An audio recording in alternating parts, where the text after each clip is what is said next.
You know what time it is. Obi-Wan episode 5. Let's get it. Okay, this episode was good. You know, they're keeping the momentum rolling. The best part or parts of the episode were unquestionably anything involving Darth Vader. It's a wrap. Lucasfilms knows he's the best character. They're highly aware of it. I mean, he's the main Star Wars character, essentially. So, I mean, you can't go wrong.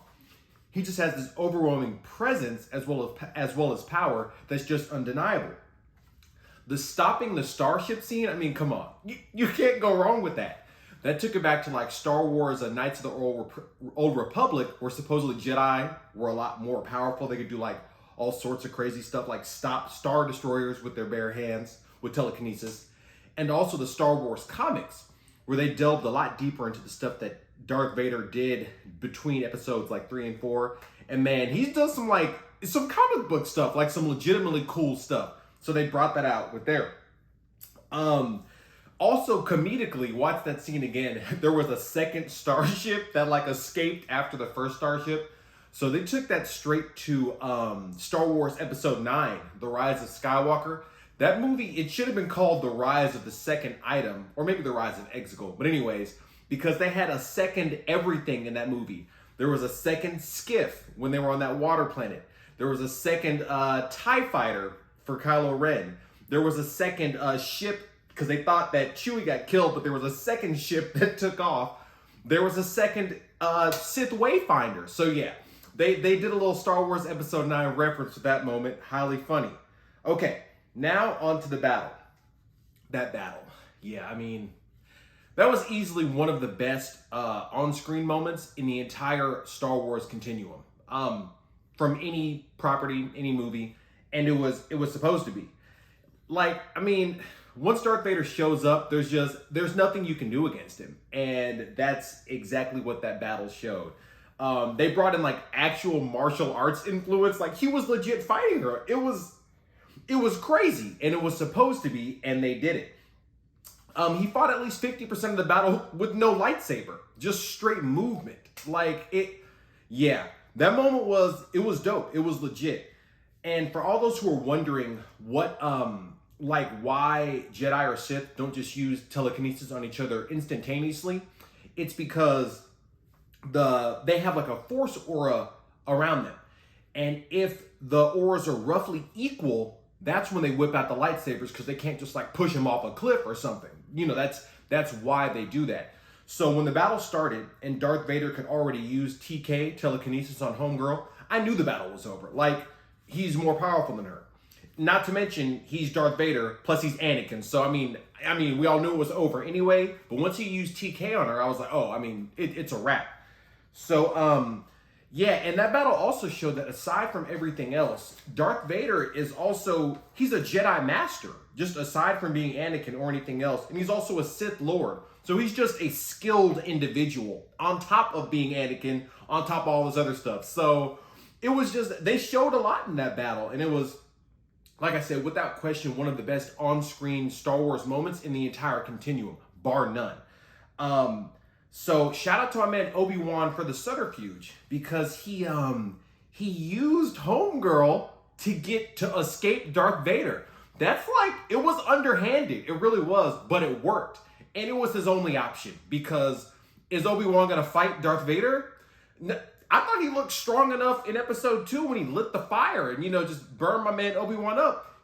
Darth Vader is looking stronger and stronger. Like, if you see him, you need to run. So Obi-Wan, he did use Homegirl. But, it was his only option, and he used a little spy tactics in that moment. So that was pretty cool. I mean, it was not bad.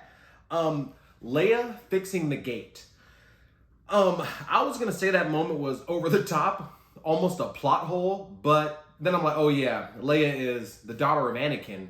So, he built C-3PO when he was like 7. So yeah, I could see her fixing those electronics. Why not? It gave her something to do. Why not? It was a cool moment. It was cool. It was great. So, room for improvement. Nothing really. It was another great episode. The show, the cinematography is solid. The characters are good. The costumes are great. Nothing wrong with it. There's really nothing. I mean, there's nothing, there's not really any big improvements they can make. Obi-Wan, however, is just still doing Obi-Wan type stuff. Like the moment where when he was a Kumail Nanjiani and gave him he gave him his lightsaber, the little transponder and a gun. It was like, take care of Leia. I was like, bro, you take care of Leia. It was the exact same thing he did on that tunnel planet when he told Homegirl, take care of Leia, and he was gonna go square off with Darth Vader. And that's what got Leia captured. Like he did the exact same thing again. And we saw how it ended up. Homegirl got the transponder. She's like, oh, there's another kid on Tatooine. Like, so, but this is Obi-Wan. He's been doing this kind of stuff since Geonosis. Like, he's deep in the game with these crazy movements. So, what are you going to say? What are you going to say? I'm really just curious to see how, with one episode left, they're going to tie this into the beginning of episode 4, A New Hope. Like, there's a lot to wrap up just in one episode to reset things to Obi-Wan being on Tatooine, just chilling in the desert, overseeing Luke, and, Darth Vader being out there and not having hunted him down and killed him. Like, they only have one episode left. So, yeah, we'll see. It's good, but we'll see how they do that. Aside from that, just, room for improvement. It's the same thing with any midquel at this point. It's like I said in a previous video, they can essentially put in any sort of element, character, whatever, and as long as things reset to the way they are during the next chapter, then they can. And I'm starting to see with this series, specifically this episode, they will do anything. Like Tara dying, I mean, she was obviously an important character emotionally to Obi-Wan, but I mean, I never heard her before. First time, I think would have brought her up, or I could go on and on about midquels. So it's got the midquel syndrome, but aside from that, like I said, it's great. So moving on to the rating. It's a 5 out of 5. Easy. No question. The presence of Vader made this an all-star episode from top to bottom. Vader was present from the beginning. He was breathing at the start. They had to throw back to Anakin with the de-aged face. Back on, what planet would that be? The Jedi homeworld. Anyways, Anakin / Darth Vader was all throughout the episode. So his presence is always going to make anything better. He's just such a legit character. And then that battle in and of itself, combined with the stopping the starship moment, like I already said, that's one of the best on-screen moments from the entire Star Wars continuum. I'm going to go watch that battle again a couple of times in my free time because it was just, the man Vader was using martial arts. Like, come on, man. You can't go wrong with that. It's an easy 5 out of 5. And it's funny because, like, this show, it's a pretty even-toned show.